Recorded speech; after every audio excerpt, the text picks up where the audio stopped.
KTN खिलाफत news खबरें आपकी नज़रिया हमारा।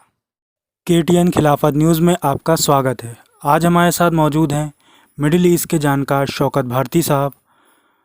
शौकत भारती साहब, कल आपने मुर्तद वसीम के मामले पर बयान दिया था, जिसमें आपने कहा था कि मुर्तद वसीम के ऊपर कानूनी कार्रवाई के लिए कोर्ट का दरवाज़ा बड़े वकीलों के ज़रिए खटखटाया जाए।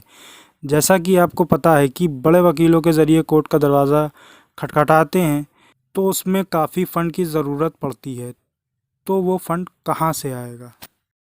वसीम मुर्तद, जिसने कुरान की तौहीन की, रसूलुल्लाह की तौहीन की, इसके सिलसिले में मैंने जो अपना बयान जारी किया था उसमें ये अपील की थी कि इसके ख़िलाफ़ मुत्तहिद होकर धरने पर बैठा जाए और एक बड़े वकील को करने के बाद हम इसके ख़िलाफ़ कानूनी कार्रवाई करें।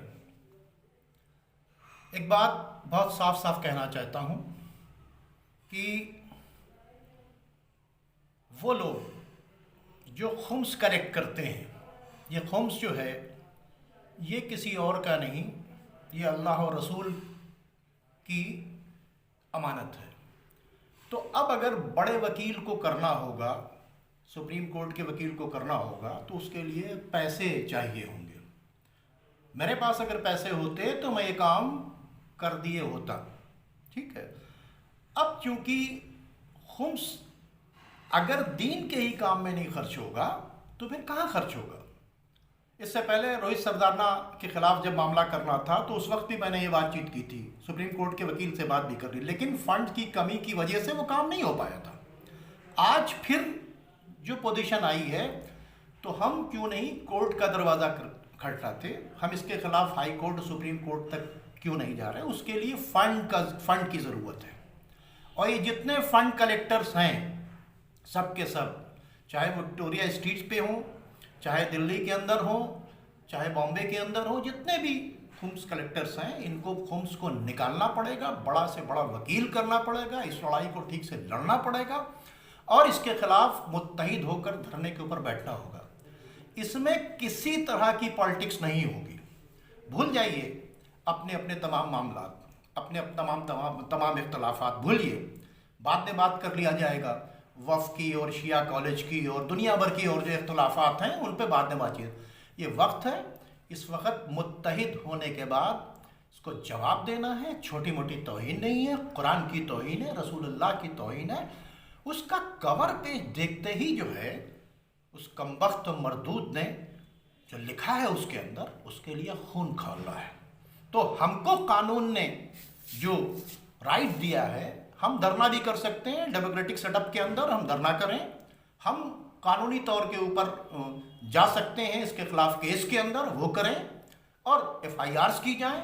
इसमें किसी भी तरह की कोई पॉलिटिक्स नहीं होगी और सब सारे इख्तलाफात भुलाने के बाद सबको एक प्लेटफॉर्म पर आना होगा। अगर इन पॉइंट्स पर भी हम मुत्तहिद नहीं हुए तो फिर ये इत्तेहाद की जो नौटंकी की जाती है इसको करना बंद कर दें। ये बहुत ज़रूरी है कि इस वक्त मुत्तहिद होकर प्रॉपर ढंग से हम एक्शन लें। और वो जो माल है, दीन का माल है, ये दीन का माल जो है, चूँकि ये दीन के ऊपर वक्त आया है, इसके लिए बेहतर से बेहतर वकील करने के बाद इसके खिलाफ लड़ाई चाहे जितनी दूर तक चले, हम लोग लड़ने के लिए तैयार हैं। फाइनेंशियल सिस्टम संभालना होगा, आप बताएं, हम लोग तैयार। हमारे अगर कहने से, हमारे आगे निकलने से अगर पब्लिक पीछे आ गई होती तो हम बिल्कुल आ गए होते, लेकिन पब्लिक आज भी आएगी, कौम आएगी तो अमामे के पीछे आएगी, उन लोगों के पीछे आएगी कि जो मेहराब मेंबर पर जाते हैं। तो वो सब मुत्तहिद होके आगे आए, सारे इख्तलाफात को पसे पुष्ट डाल दें। मैंने पिछले स्टेटमेंट में भी कहा और अब भी कह रहा हूँ, उसके खिलाफ इसका सख्त नोटिस लें। जब तक हुकूमत इसे गिरफ्तार नहीं करती, हमारा कोई मूवमेंट रुकना नहीं चाहिए।